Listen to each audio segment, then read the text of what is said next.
নমস্কার। কথায় কথায় কথামৃত অনুষ্ঠানের 236তম পর্বে আপনাদের স্বাগত। আপনারা এই অনুষ্ঠান দেখছেন প্রাণারাম ইউটিউব চ্যানেলে, যেখানে সপ্তাহে 6 দিন সোম থেকে শনিবার সম্প্রচারিত হয় কথায় কথায় কথামৃত, আর রবিবার থাকে শ্রীরামকৃষ্ণের পার্ষদের পুণ্য জীবন প্রসঙ্গ। সবগুলি অনুষ্ঠানই শুরু হওয়ার সময় রাত্রি 9টা। শ্রী শ্রী রামকৃষ্ণ কথামৃততে আমরা আগের দিন ছিলাম এবং আজকেও সানন্দে অবস্থান করব 20 জুন 1884 প্রসঙ্গে। সন্ধ্যারতির কাছাকাছি সময়ে শ্রীরামকৃষ্ণ দক্ষিণেশ্বরে তার নিজের ঘরটিতে অবস্থান করছিলেন। সেখানে ছিলেন শ্রীযুক্ত রাখালচন্দ্র, শ্রীযুক্ত অধরলাল সেন, মাস্টারমশাই অর্থাৎ কথামৃতকার শ্রীযুক্ত মহেন্দ্রনাথ গুপ্ত বা শ্রীম, এবং অন্যান্য ভক্তরা। শ্রীরামকৃষ্ণ কথা বলছিলেন। তিনি কখনো রাখালচন্দ্রের কথা বলছিলেন, কখনো নিরঞ্জন প্রভৃতি যে কম বয়সী ভক্তরা, তাঁদের প্রসঙ্গ বলছিলেন, এবং সাধারণভাবে ভক্তদের কথা নানান রকমভাবে ঘুরে ফিরে আসছিল। আমরা সেই প্রসঙ্গের মধ্যে ছিলাম এবং যেখানটিতে আমরা শেষ করেছিলাম তার পরের থেকে আজকে প্রবেশ করব শ্রী শ্রী রামকৃষ্ণ কথামৃততে, যার সূচনায় কথামৃতকার উদ্ধৃত করছেন তব কথামৃতং তপ্ত জীবনং কবিভিরীরিতং কলমশাপহং শ্রবণমঙ্গলং শ্রীমদাততং ভুবি গৃণন্তি ये ভূরিদা জনাঃ।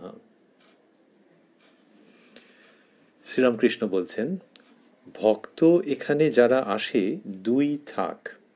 থাক মানে দুই শ্রেণী। এই কথাগুলিকে মাস্টারমশাই স্থূলাক্ষরে দিয়েছেন।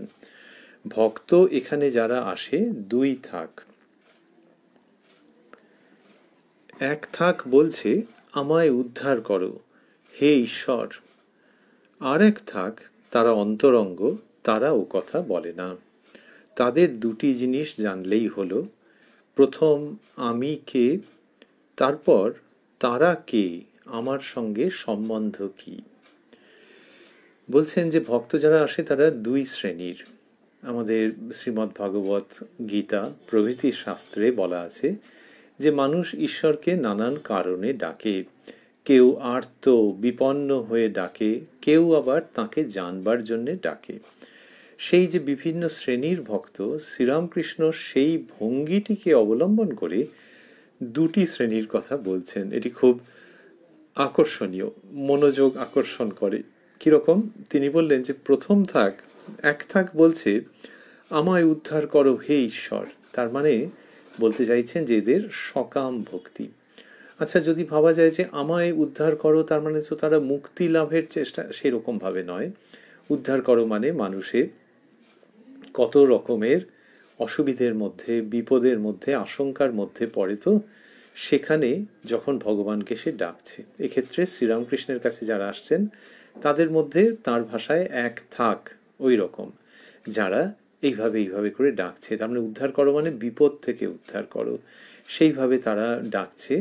এই যে শ্রেণী, তারা কি বলছে যে আমায় উদ্ধার করো হে ঈশ্বর। তার মানে তারা বিপন্ন, কিন্তু এই কারণে ডাকছে বিপদ থেকে উদ্ধার পাওয়ার জন্যে। তাহলে এদের হচ্ছে সকাম ভক্তি, অর্থাৎ একটি কামনা আছে। আচ্ছা, কামনা আছে মানে খারাপ না ভালো? উত্তর হলো ওই রকম ভাবে বলা যাবে না। খারাপ, হ্যাঁ, কামনা থাকবে কেন? কামনা মুক্ত হওয়াটাই তো উদ্দেশ্য। তাহলে আর ভালোর কি রইল? ভালো এটাই যে ওই যে বিপদের মধ্যে পড়েছে তারা সেইখানে ভগবানকে স্মরণ করছে, শ্রীরামকৃষ্ণের কাছে আসছে, তার ইচ্ছে যে তার কাছে এসে ওগুলোর একটা কিছু সমাধান হয়। মানুষের যখন বিপদ আসে, কেউ চাইছে না আলাদা করে যে বিপদ আসুক, কিন্তু যখন বিপদ আসে তখন তো সে নানান পদ্ধতি অবলম্বন করতে পারে এবং করেও। তার মধ্যে এক শ্রেণীর দেখা যাবে যে তারা ভগবানকে ডাকছেন। তার মানে এদের মনের মধ্যে একটা বোধ আছে যে তিনি সব কিছু করছেন, তিনি চালাচ্ছেন। আবার তার মধ্যে কেউ কেউ ভাবছেন যে তার ইচ্ছে হলে হবে, তাই জন্য তাকে ডাকি। এই যারা কিনা ভগবত মুখিন, যাদের মনের মধ্যে এই ভাবটা এসছে, তাদের কিন্তু একটা অগ্রগতি হয়েছে, একটা উন্নতি হয়েছে। কিন্তু তা বলে কি তারা তাহলে নিশ্চেষ্ট হয়ে বসে থাকবে? তা নয়। নিশ্চেষ্ট হয়ে যদি বসে থাকে সেটা খারাপ। নিশ্চেষ্ট হয়ে বসে থাকবে না, কিন্তু আবার এমনও ভাবছে না যে নিজে একটা সোজা বেঁকা কিছু রাস্তা করে এইখান থেকে সমস্যাটার সমাধান করে বের করে আনতে হবে। এরকমও ভাবছে না।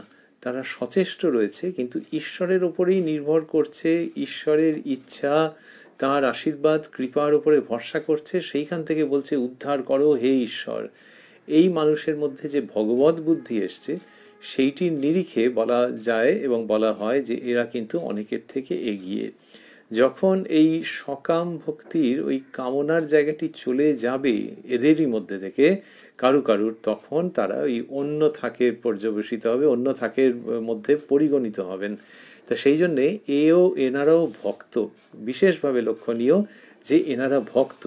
শ্রীরামকৃষ্ণ বলছেন যে এক থাক বলছে আমায় উদ্ধার করো হে ঈশ্বর, আর এক থাক তারা অন্তরঙ্গ, তারা ও কথা বলে না। বললেন যে আরেক থাক তারা অন্তরঙ্গ, তারা ও কথা বলে না। বলে না মানে বলার মতো অবস্থা রয়েছে, কারণ সত্যি তো রক্ত মাংসের শরীরে কার আর আশঙ্কা বিপদ কিছু নাই। তো কিন্তু তারা বলে না, তারা বলতে চায় না, তারা বলা পছন্দ করে না, মন থেকে ওইটা বলার কথা তাদের ওঠেই না। আরেক থাক তারা অন্তরঙ্গ, তারা ও কথা বলে না। তাদের দুটি জিনিস জানলেই হলো। প্রথম আমি কে, তারপর তারা কে, আমার সঙ্গে সম্বন্ধ কি। এই যে আমি কে মানে শ্রীরামকৃষ্ণ তার নিজের কথা বলছেন যে আমি কে, এইটা তারা জানতে চায়। আর হচ্ছে যে তারা কে, আমার সঙ্গে সম্বন্ধ কি। এবারে আমি কে মানে শ্রীরামকৃষ্ণ কে, তিনি নিজেই বলতেন যে শ্রীরামচন্দ্র যখন পৃথিবীতে এসছেন, ভগবান অবতীর্ণ হয়েছেন অবতার রূপে শ্রীরামচন্দ্রের আকারে, তখন ভরদ্বাজ প্রমুখ 12 জন ঋষি তাকে চিনতে পেরেছিলেন যে ওই সচ্চিদানন্দ এই রূপ ধরে এসছেন, মানব বিগ্রহ ধারণ করেছেন।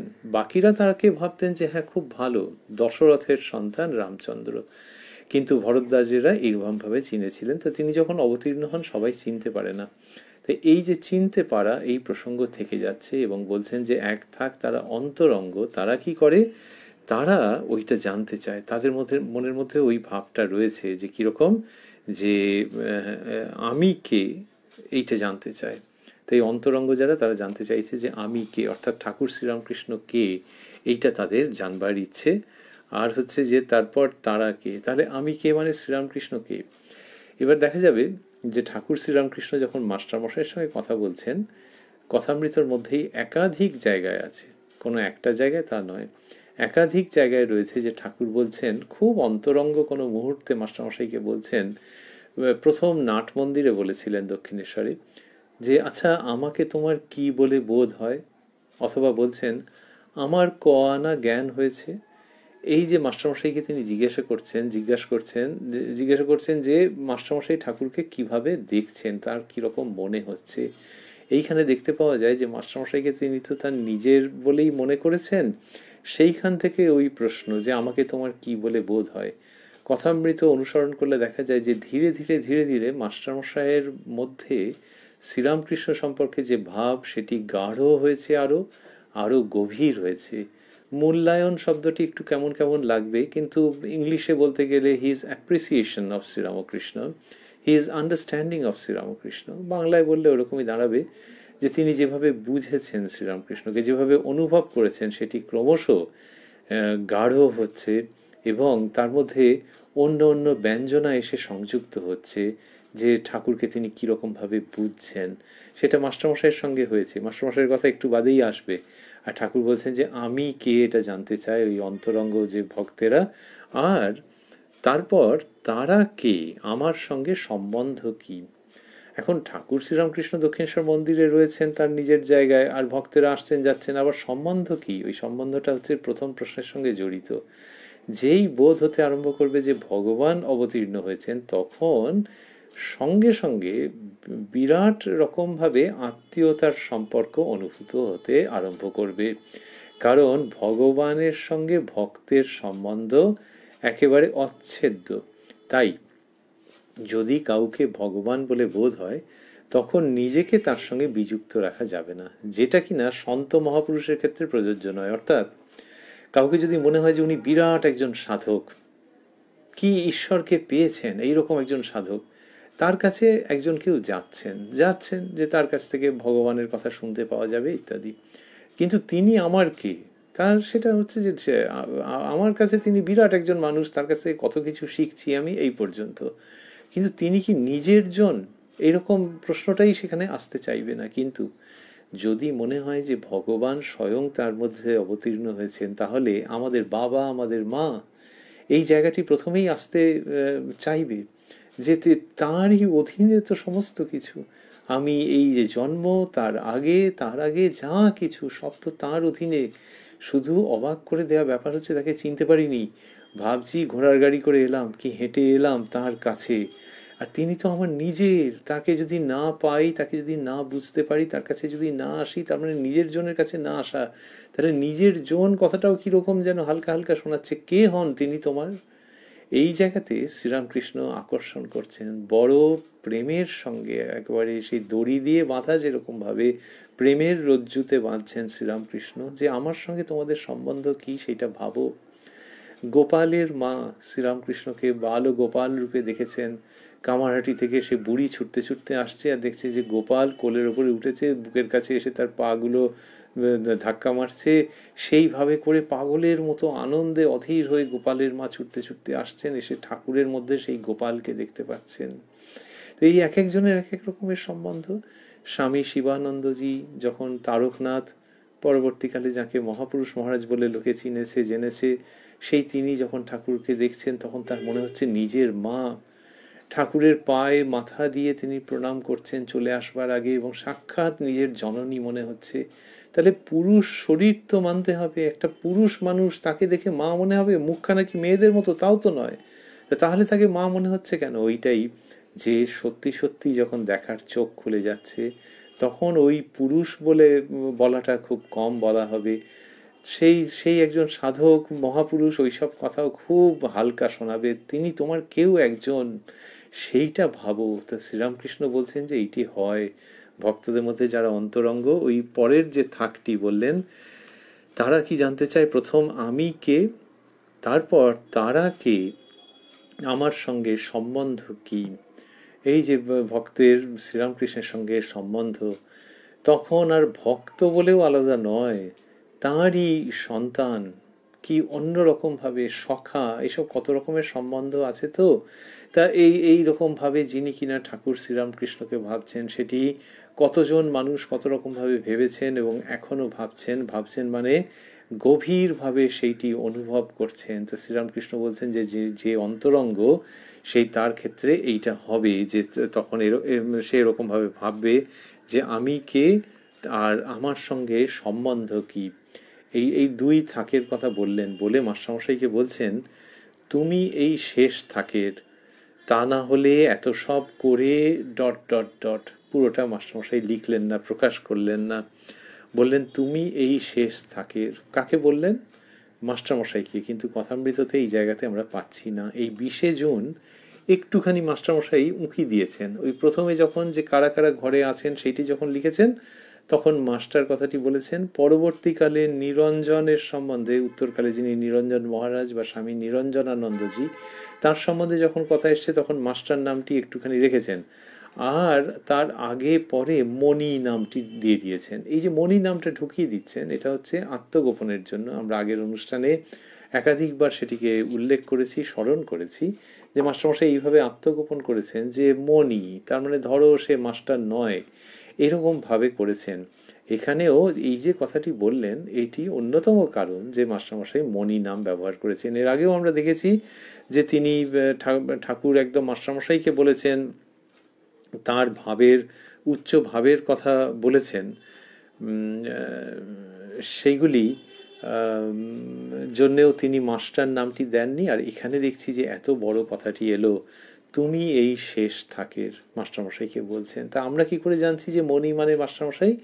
এটা গবেষণার মধ্যে দিয়ে আসছে, যে যে ভঙ্গিতে কথাগুলো আসছে এবং যাকে বলা হচ্ছে বলে মনে হয়, সেখান থেকে সেই অনুমানটা আসছে। আর একটা হচ্ছে মণি বলে যদি কেউ আলাদা থেকেই থাকবেন, তাহলে আর অত ঢাকাঢাকি কি? শ্রীরামকৃষ্ণের কাছে কারা এসছেন তার মধ্যে তো মাস্টারমশাই বলেই দিতেন যে ওই নামের একটি লোক আছে, সেটা কিন্তু বলেননি। তাহলে যেখানে উনি চরিত্রগুলোর উল্লেখ করছেন, সেখানে এরকম একটা প্রধান চরিত্র যাকে শ্রীরামকৃষ্ণ এইসব কথা বলছেন, তার নাম উল্লেখ করবেন না কেন? কিন্তু করেননি। এই সমস্ত সার্কামস্ট্যান্সিয়াল এভিডেন্স, তার থেকে মনে হয় যে একেবারে একরকম প্রায় নিঃসন্দেহ যে এই মনেই মাস্টারমশাই। তো ঠাকুর তাকে বললেন, তুমি এই শেষ থাকের, তা না হলে এত সব করে, এই এত সব করে, অথবা তা না হলে এত সব করে, এইভাবেও হতে পারে। কিন্তু কিছুই তো দেননি, বাক্য অসম্পূর্ণ। ওই যে নিজের কথা আসছে, একান্ত অন্তরঙ্গ কথা, খুব প্রাণের সম্বন্ধের কথা, তা সেখানটা অসম্পূর্ণ রাখলেন, যে তা না হলে এত সব করে বা এত সব করে এইরকমভাবে মাস্টারমশাই লিখে দিচ্ছেন। তা বাক্যটা দিলেন কেন তাহলে অসম্পূর্ণ যখন? ওই যে শ্রীরামকৃষ্ণের শ্রীমুখের উক্তি তো। তা সেখানে অন্তরঙ্গ ভক্ত বলতে মাস্টারমশাইকে কি বলেছেন তিনি, যে কেন অন্তরঙ্গ এবং তার কি লক্ষণ প্রকাশ, সেটা একটুখানি তার শ্রীমুখের কথা দেবো না, ওইরকমভাবে দিয়েছেন। কিন্তু বাকিটা দিলে যদি পাঠক পাঠিকা ধরে ফেলে যে এটা আমারই কথা, ওইখানটা ডট ডট ডট দিয়ে লিডার দিয়ে দিচ্ছেন। তারপরে বলছেন শ্রীরামকৃষ্ণের কথা, অন্য ভক্তদের প্রসঙ্গ বলছেন ঠাকুর শ্রীরামকৃষ্ণ, নরেন্দ্রনাথের বন্ধু ভবনাথ, তারপরে বাবুরাম, যিনি ঠাকুরের কাছে যাতায়াত করেন, উত্তরকালে স্বামী প্রেমানন্দজি, এদের কথা আসছে। হরিশ ঠাকুরের ভক্ত, তাদের কথা আসছে। বলছেন ভবনাথ, বাবুরাম এদের প্রকৃতি ভাব। হরিশ মেয়ের কাপড় পরে শোয়ে, বাবুরাম বলেছে ওই ভাবটা ভালো লাগে, তবেই মিলল। ভবনাথেরও ওই ভাব। নরেন্দ্র, রাখাল, নিরঞ্জন এদের বেটা ছেলের ভাব। তা বললেন যে নরেন্দ্র, রাখাল, নিরঞ্জন এদের বেটা ছেলের ভাব। এই যে এদের ভাব যেটা বলছেন, এগুলো তিনি নিজে যেমনটি যেমনটি বুঝতেন সেরকমটি তিনি বিবৃত করেছেন। সেটা কিন্তু বাইরের দিক থেকে নয়, ওদের অন্তর প্রকৃতি যেরকম সেইভাবে করে শ্রীরামকৃষ্ণ এখানে উল্লেখ করছেন। আগের দিনের অনুষ্ঠানে আমরা দেখেছি যে রাখাল, নিরঞ্জন, বাবুরাম, লাটু এদের সম্পর্কে তিনি বলছিলেন, এখানেও এই উল্লেখটি পেলাম। তারপরে তিনি বলছেন, আচ্ছা, হাত ভাঙার মানেটা কি? আগে একবার ভাবাবস্থায় দাঁত ভেঙে গিয়েছিল, এবার ভাবাবস্থায় হাত ভাঙল। তো এই হাত ভেঙেছে কয়েক মাস আগে। তো হাত ভেঙেছে ওই পঞ্চবটির ওই দিকটাতে শ্রীরামকৃষ্ণ যখন গিয়েছিলেন, পঞ্চবটি ঝাউতলা, তখন ভাবাবস্থায় ছিলেন, আর রেল, ওই তারের বেড়া দেওয়া থাকতো, সেইখানটাতে পড়ে গিয়ে হাড় সরে গিয়েছিল। সে তারপরে ব্যান্ডেজ করা হয়েছিল, বার লাগিয়ে ব্যান্ডেজ করা হয়েছিল। সেটির কথা শ্রীরামকৃষ্ণ বলছেন যে আচ্ছা, হাত ভাঙার মানেটা কি? আগে একবার ভাবাবস্থায় দাঁত ভেঙে গিয়েছিল, এবার ভাবাবস্থায় হাত ভাঙল। মণি চুপ করিয়া আছেন দেখিয়া ঠাকুর নিজেই বলিতেছেন। এই যে এখানে মণি নামটি ব্যবহার করলেন, ওই প্রসঙ্গ হয়েছে, তার অব্যবহিত পরেই যে নাম সেটি মণি। মণি চুপ করিয়া আছেন দেখিয়া ঠাকুর নিজেই বলিতেছেন, হাত ভেঙেছে সব অহংকার নির্মূল করবার জন্য। এখন আর ভিতরে আমি খুঁজে পাচ্ছি না। এই শব্দগুলি স্থূলাক্ষরে। এখন আর ভিতরে আমি খুঁজে পাচ্ছি না। খুঁজতে গিয়ে দেখি তিনি রয়েছেন। অহংকার একেবারে না গেলে তাকে পাবার জো নাই। তা বলছেন যে হাতটা যে ভেঙেছে সব অহংকার নির্মূল করবার জন্য। এটির যে কি মানে শ্রীরামকৃষ্ণই জানতেন, তার নিজের সম্বন্ধে বলছেন তো। কিন্তু ওইটা আর কি, যে সবটাই ঈশ্বরের উপর। হাত ভেঙে গেছে, এখন সেটা তার মানে তিনিই করেছেন, তাঁরই ইচ্ছে, এইটাই বারবার মনের মধ্যে উঠছে। হাত ভেঙেছে সব অহংকার নির্মূল করবার জন্য। তা অহংকার ছিল নাকি আবার কিছু? অহংকার মানে আমরা যে অর্থে বুঝি সেই অর্থে নয়, সেটা তো স্থূল অহংকার, এমনিতে ইংলিশে যাকে ইগো বলা হচ্ছে। কিন্তু একটুও এই ভাবটা যে আমার কিছু ইচ্ছে আছে, জগতে যে যার নিজের ইচ্ছে চলছে, এইটা হচ্ছে সূক্ষ্ম রূপে অহংকার, অহং, যে আমি আছি। তাহলে যিনি কিনা ভাবছেন যে শীত পড়েছে, গায়ে একটু জামা চাপিয়ে নিই, আবার বৃষ্টি হবে বলেছে আর একটুখানি প্রোটেকশন নিই, তারপরে ভাবছেন যে হ্যাঁ ঠিক আছে, ভাগ্যিস প্রোটেকশন নিয়েছিলাম, এই ভাবনাটা ভালো না খারাপ? তো উত্তর হচ্ছে যে এটা তো ভাবতেই হবে, মহা মুশকিল, এটা না ভাবলে মানুষ অসুস্থ হয়ে পড়বে। কিন্তু ভেবেছে কে? তাহলে ওই ব্যক্তি বলবেন আমিই ভেবেছি, আগে এরকম প্রোটেকশন নিতাম না, এখন নিয়েছি, তা এই জন্য আমিই ভেবেছি, এবং এই তো দেখুন ভেবে ভালো আছি, ভট করে টেম্পারেচারটা ড্রপ করে গেছে কিন্তু ঠান্ডা লাগেনি, আগে লেগে যেত, তো আমি তো ভেবেছি। যিনি কিনা আরও অনেক দূর এগিয়ে গেছেন, তিনি জানছেন যে সবটাই ঈশ্বরের ইচ্ছাই হয়েছে। ঈশ্বরের ইচ্ছাতে, এটা একেবারে উচ্চ অবস্থা, যে ঈশ্বরের ইচ্ছাই ছিল যে আগে ওরকম ছেলে মানুষই ছিল, ওরকম প্রোটেকশন নিতে হয় এই বোধটাই ছিল না, নিতে চাইতো না। এখন সেই বোধটা এসছে, সেটা প্রোটেকশন নিচ্ছে, কিন্তু সবটাই প্রোটেকশন নিচ্ছে, সে সোয়েটার পরছে, মাফলার বাঁধছে, এসব করছে, কিন্তু সবটাই ঈশ্বরের ইচ্ছায় হয়েছে। আগেরটাও ঈশ্বরের ইচ্ছায়, এখনকারটাও ঈশ্বরের ইচ্ছায়। সে আবার কি ঈশ্বরের ইচ্ছায় ভুল কাজ হয়ে গেল, ঠান্ডা ঠান্ডা লেগে গেল? জগতে যে কাজ আছে সব যে তথাকথিত, উদ্ধৃতির মধ্যে বলতে গেলে তথাকথিত ঠিক, তাই বা কে বলতে পারবে? জগতে তো ঠিকও আছে, ভুলও আছে। তাহলে এই যে ভুল কাজগুলো হচ্ছে, কি করে বলা যাবে যে সেগুলো ঈশ্বরের ইচ্ছে নয়? তাহলে কার ইচ্ছে এগুলো হচ্ছে? নাকি র্যান্ডম হয়ে যাচ্ছে, আরবিট্রারিলি হয়ে যাচ্ছে? মা দুর্গার স্তবে বলা হচ্ছে, মহিষাসুরমর্দিনীর মধ্যে আমরা পাচ্ছি, या देवी सर्वभूतेषु मातृरूपेण संस्थिता, या देवी सर्वभूतेषु भ्रांति रूपेण संस्थिता। তুমি মা রূপে সর্বভূতে রয়েছো, তোমায় নমস্কার। আর তুমি ভ্রান্তি রূপে রয়েছো, আরও কত কত রূপে। তাহলে যে ভ্রান্তি রূপেও তিনি রয়েছেন, এইটা তো শুধু কথার কথা নয়, মৌখিক উচ্চারণ মাত্র নয়, তত্ত্বের কথা নয়। গভীরে যখন উপলব্ধি হচ্ছে, তখনই সাধক বা সাধিকা এটি বুঝছেন। যখন বুঝছেন যে তিনিই মাতৃরূপে, তিনিই ভ্রান্তি রূপে, তখন বুঝতে হবে যে তার আর অহংকার কিছু নেই।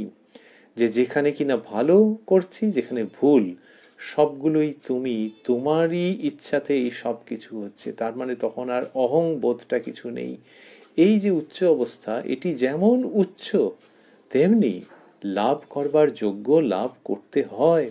যে তিনি সব কিছু ঘটাচ্ছেন, এই বোধ, সেই বোধ মানুষের অন্তর্লোকে অবলোকনের মাধ্যমে, মনঃসংযমের মাধ্যমে, ধ্যানের মাধ্যমে উত্থিত হয় ভগবানের কৃপায়।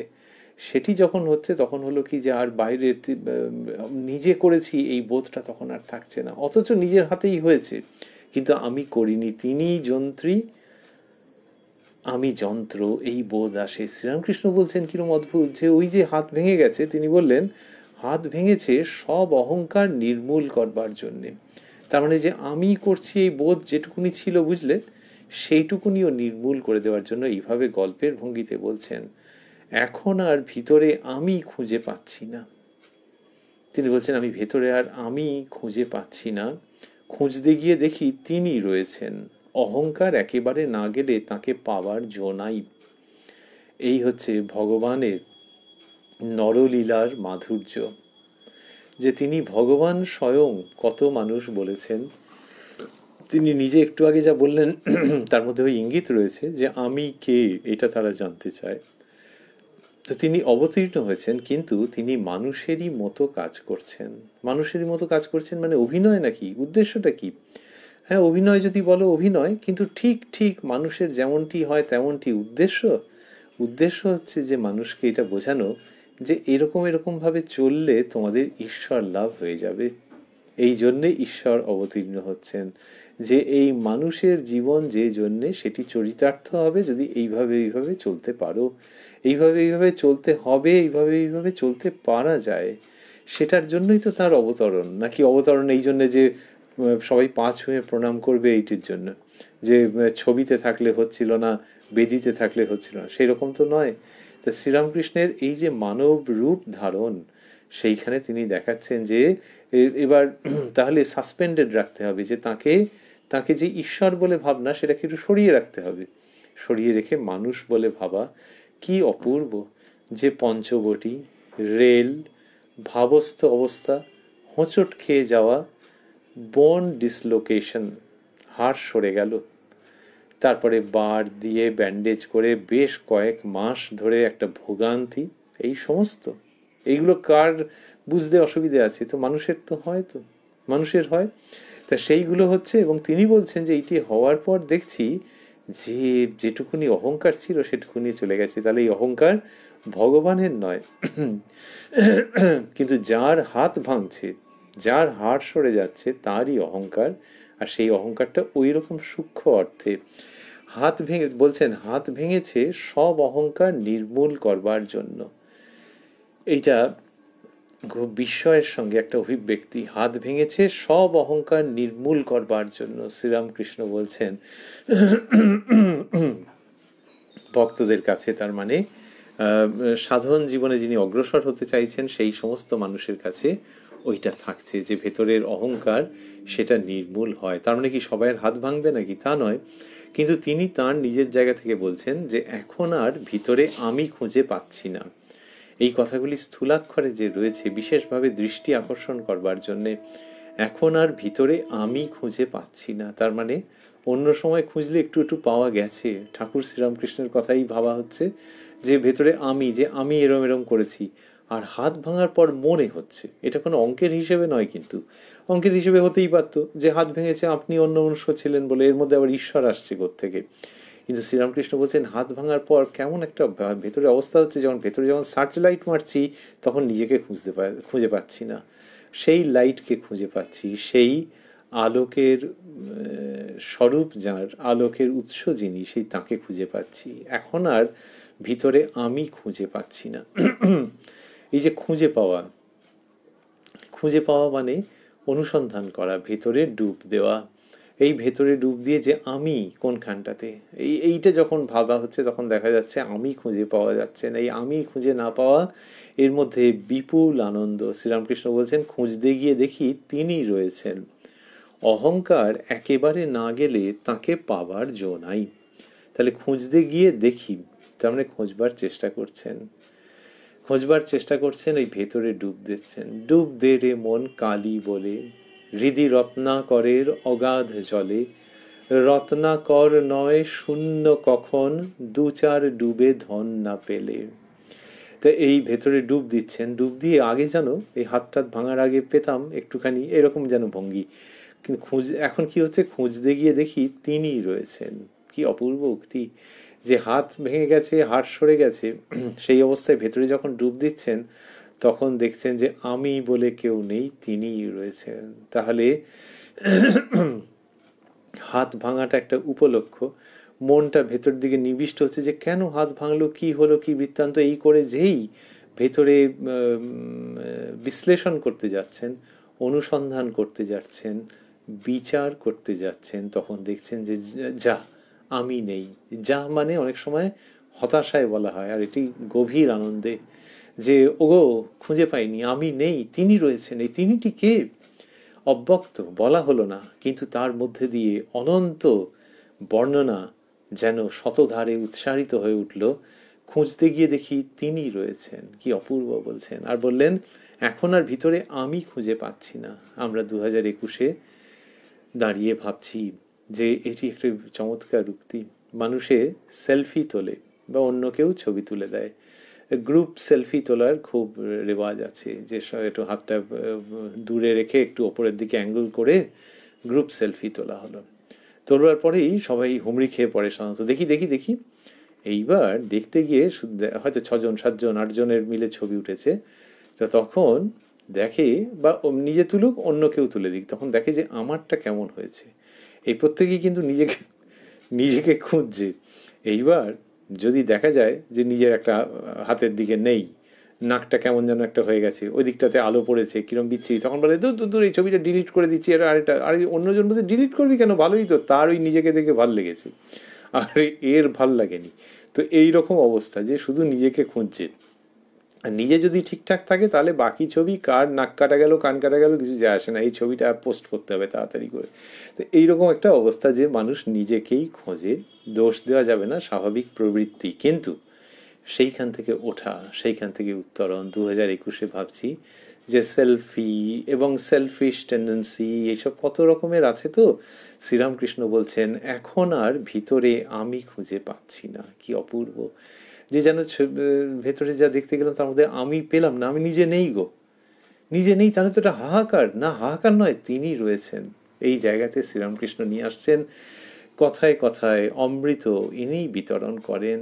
15ই জুন 20 জুন 1884 নিজের ঘরে বসে এই সমস্ত কথা বলছেন। হাত ভেঙে যাওয়ার বা প্রসঙ্গকে উল্লেখ করে এই অপূর্ব অমীয় বাণী উপস্থাপন করছেন শ্রীরামকৃষ্ণ।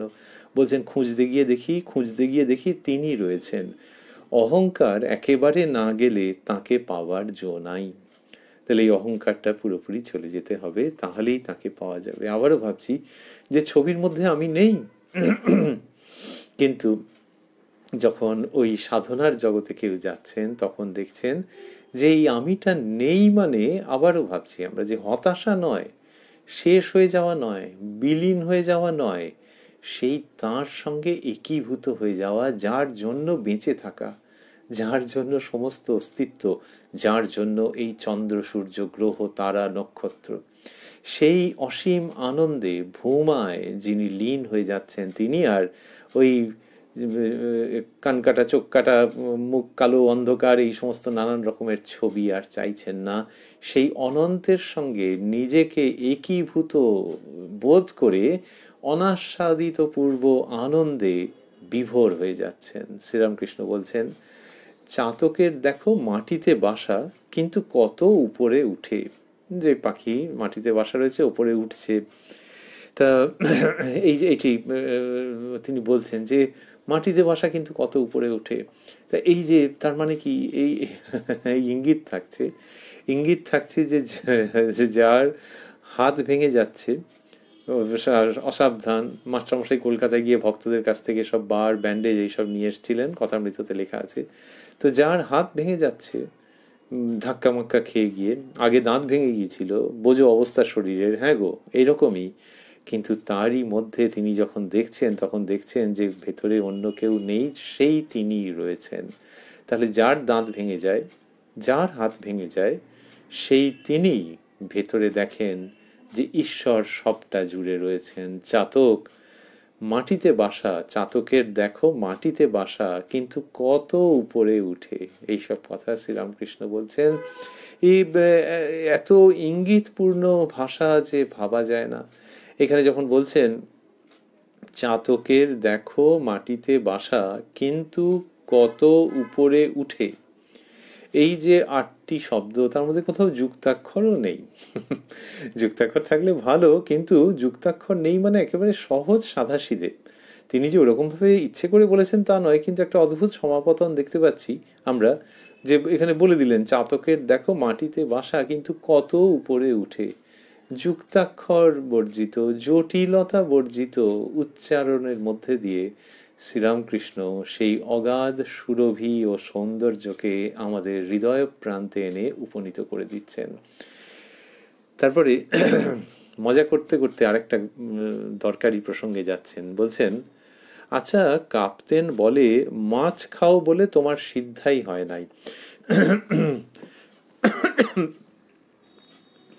কাপ্তেন অর্থাৎ শ্রীযুক্ত বিশ্বনাথ উপাধ্যায় শ্রীরামকৃষ্ণের ভক্ত, আর ঠাকুরের সঙ্গে এরকম মজাও করেন, ঠাকুরের সেই স্বাধীনতা রয়েছে তার।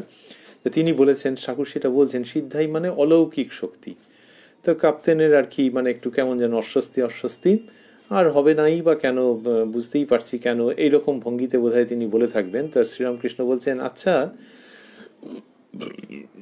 কাপ্তেন বলে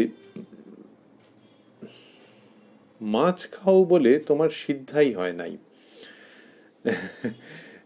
যে শ্রীরামকৃষ্ণ মাছ খান বলে সিদ্ধাই হয়নি, অর্থাৎ ওর সিদ্ধাই হয়ে যাওয়ার কথা, অলৌকিক সব শক্তি এসে যাওয়ার কথা, যোগ বিভূতি পথে, যোগের পথে সব বিভূতি এসে যাওয়ার কথা, কিন্তু হয়নি কেন, তার ওই নন ভেজিটেরিয়ান অভ্যেসের জন্য, এরকম শ্রীরামকৃষ্ণ নিজেই সেটি উল্লেখ করলেন। আচ্ছা কাপ্তেন বলে মাছ খাও বলে তোমার সিদ্ধাই হয় নাই।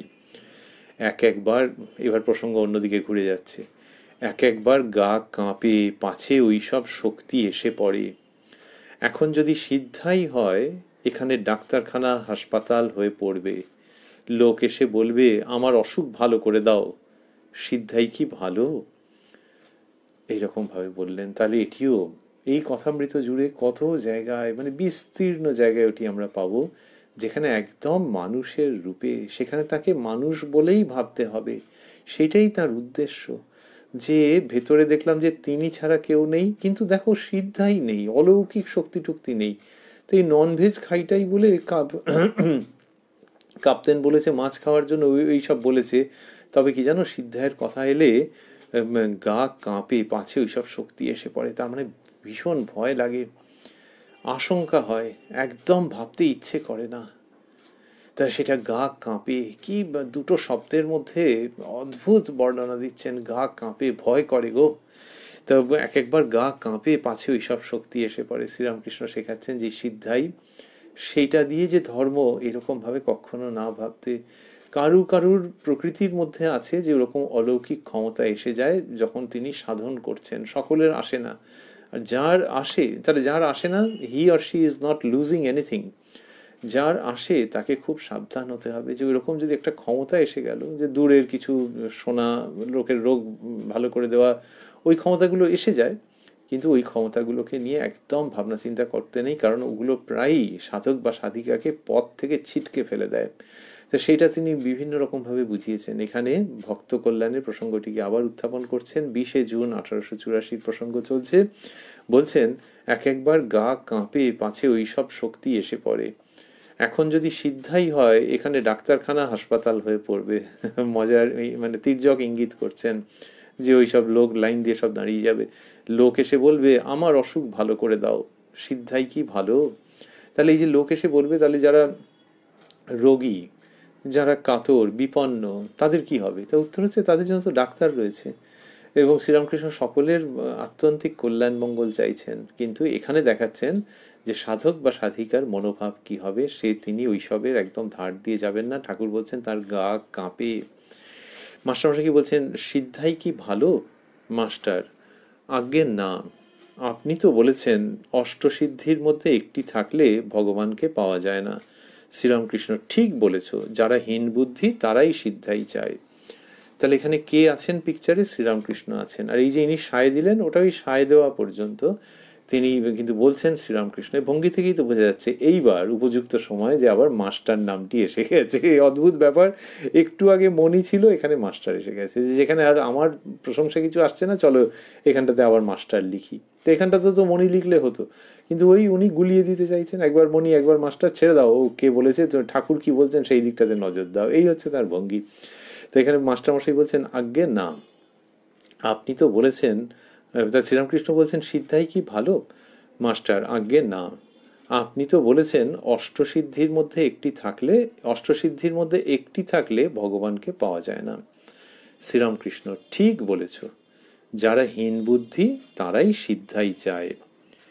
যে লোক বড় মানুষের কাছে কিছু চেয়ে ফেলে, সে আর খাতির পায় না। সে লোককে এক গাড়িতে চড়তে দেয় না, আর যদি চড়তে দেয় তো কাছে বসতে দেয় না। তাই নিষ্কাম ভক্তি, অহেতুকী ভক্তি সর্বাপেক্ষা ভালো। বলছেন যে যে লোক বড় মানুষের কাছে কিছু চেয়ে ফেলে, তা ওই ঈশ্বরের কাছে যদি কিছু চেয়ে ফেলো তখন আর খাতির পায় না। তার মানে ঈশ্বর তার কথা শোনেন, কিন্তু ওই যে তার সমীপে, তার কাছে ভক্তকে নিয়ে আসবেন, ভক্তকে তার কাছে থাকবার অনুমতি দেবেন, সেটা আর দেন না। যে লোক বড়, বলছেন যে লোক বড় মানুষের কাছে কিছু চেয়ে ফেলে, সে আর খাতির পায় না। সে লোককে এক গাড়িতে চড়তে দেয় না। তার মানে হচ্ছে যে আবার কি চাইবে, ও বাবা মা মুশকিল, আচ্ছা ও যা চায়টায় সব দিয়ে দেবো, কিন্তু ওকে অন্য গাড়িতে আসতে বলো। সে লোককে এক গাড়িতে চড়তে দেয় না, আর যদি চড়তে দেয় তো কাছে বসতে দেয় না। তাই নিষ্কাম ভক্তি, অহেতুকী ভক্তি সর্বাপেক্ষা ভালো। এই কথাগুলি স্থূলাক্ষরে। তাই নিষ্কাম ভক্তি, অহেতুকী ভক্তি সর্বাপেক্ষা ভালো। শ্রীরামকৃষ্ণ শেখাচ্ছেন যে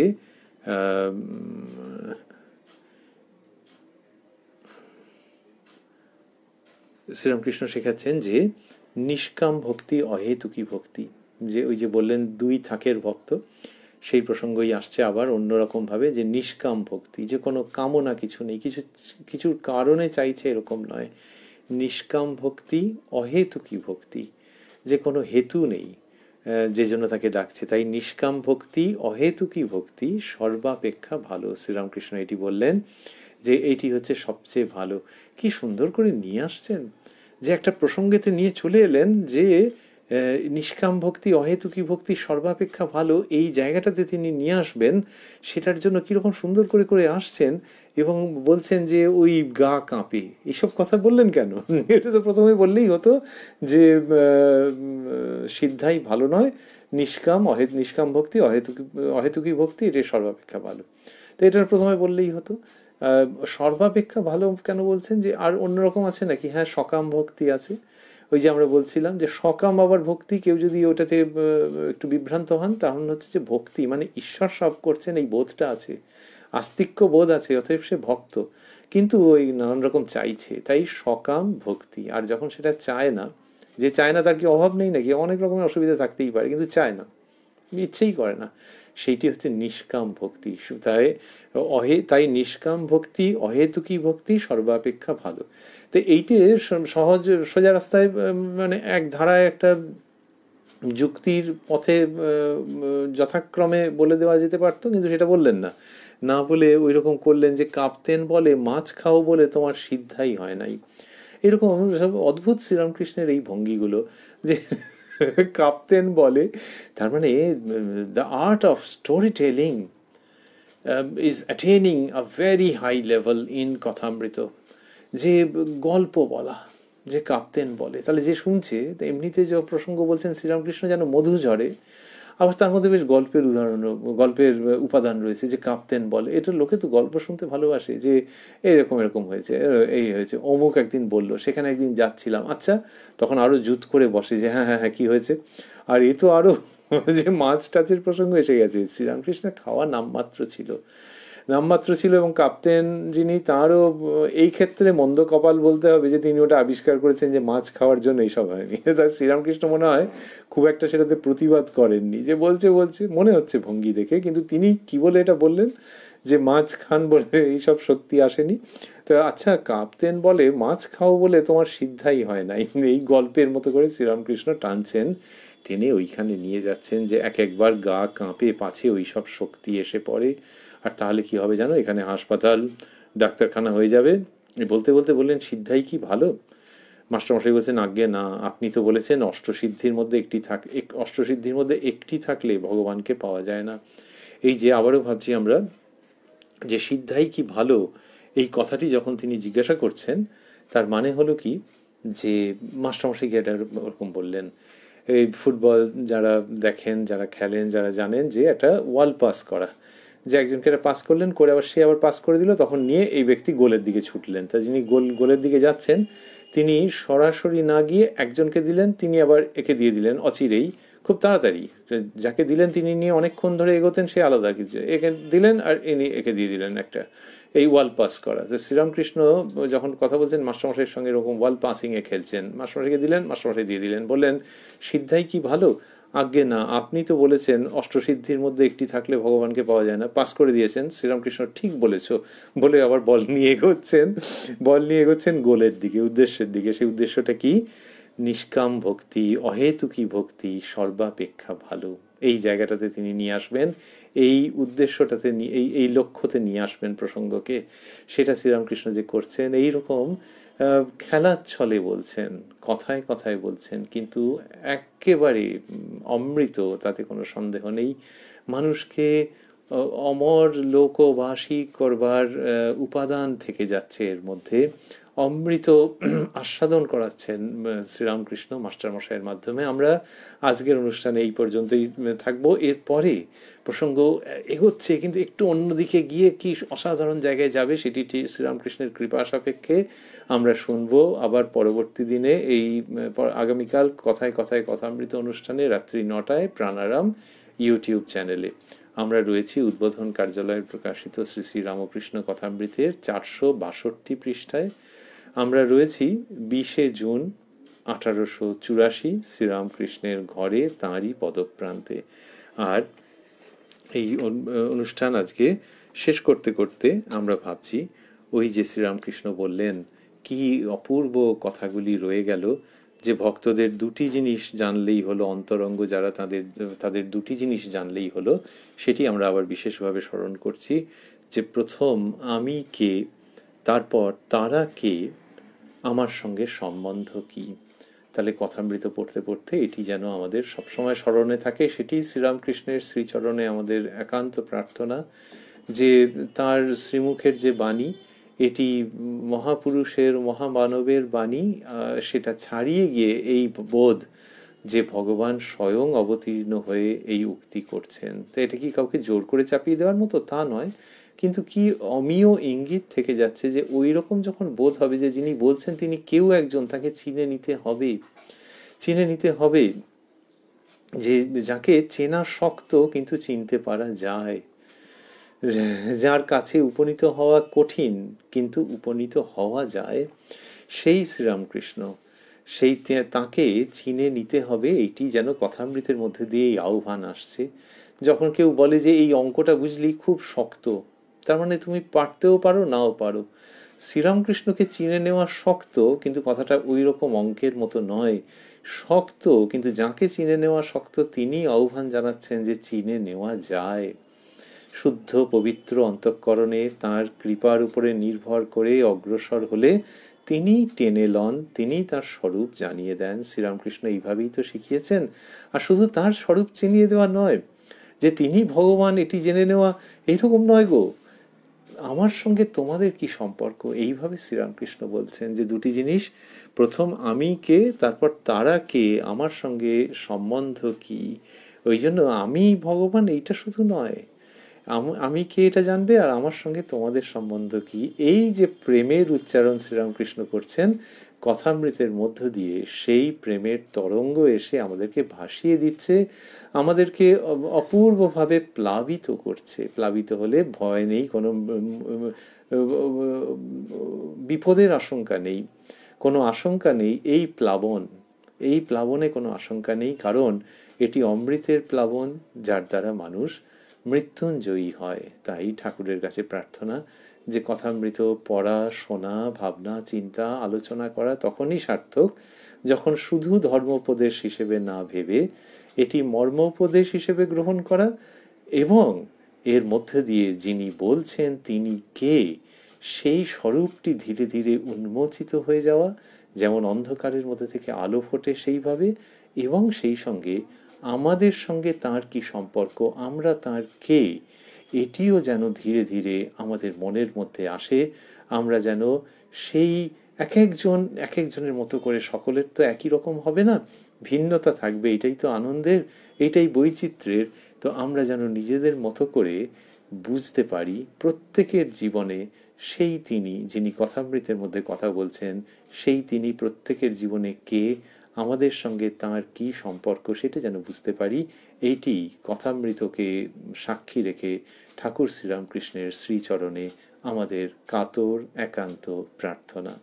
ওং নিরঞ্জনং নিত্যমনন্তরূপং ভক্তানুকম্পাধৃতবিগ্রহং বৈ ঈশাবতারং পরমেশমিড্যং तं রামকৃষ্ণং শিরসা নমামः।